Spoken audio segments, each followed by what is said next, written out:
Hello friends, আমি সীমা চৌধুরী। তোমাদের মাঝে আজকে আমি চিড়িয়াখানার ভিডিও নিয়ে এসেছি। অনেক ছোট থাকতে একবার গিয়েছিলাম আমার আব্বুর সাথে। এখন বিয়ের পর আবার গেলাম আমার হাজব্যান্ডের সাথে। কি করব, ভালো লাগছিল না বাসায় বসে, তাই ঘুরে আসলাম। সেখানে যে ভালোই লাগলো। অনেক বড় চিড়িয়াখানাটা আমরা একদিনে ঘুরে পুরোপুরি কমপ্লিট করতে পারিনি। তো আমার হাজব্যান্ড সুজন বাঘ প্রতিটা পশু পাখির সাথে অনেক মজা নিচ্ছিল। তারাও ওকে দেখে কেমন করছিল, যেহেতু ও একটু উশৃঙ্খলভাবে ডাকছিল ওদের। তো সবাই আমাদের সাথে খুবই এনজয় করেছিল, দেখে খুবই ভালো লাগলো।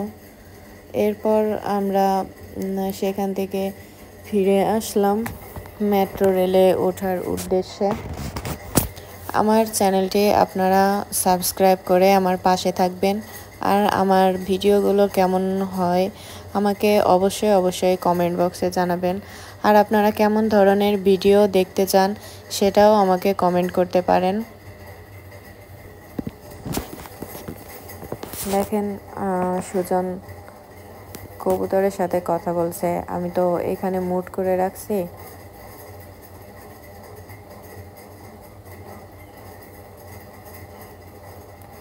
ও সবসময় পশু পাখি নিয়ে এরকম করে। এটা হচ্ছে কী পাখি বলতে পারি না, কিন্তু কথা বলে। আমরা কাছে গিয়েছি, ও সুজন যে সব কথা বলে ও সেই কথা বলে। খুবই ভালো লেগেছিল দেখে। ভিডিওতে আমাকে দেখতে পাবেন না, কারণ আমি ভিডিও করছিলাম।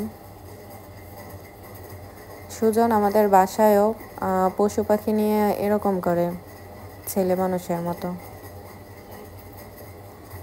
এখানে প্রতিটা পাখি ওর কথার কেমন যেন উত্তর দিচ্ছিল। এই সব পাখিগুলোই কথা বলতে পারে। আমি সুজন বলে ডাকে, ওরাও সুজন বলে ডাকে। এই যে আবার আসলাম আমরা বাঘের খাঁচার কাছে। ও বাঘের সাথেও দুষ্টুমি করছিল, বাঘও ওর উপর প্রচণ্ড রেগে যাচ্ছিল।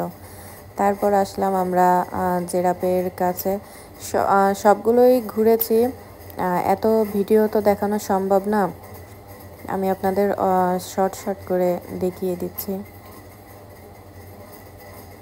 জিরাফের গলাটা প্রচুর লম্বা, ওদের খাবার সবসময়ের জন্য উপরে দেওয়া হয়। আমার ভিডিওটি কেমন হয়েছে আমাকে সবাই কমেন্ট করবেন। সবাই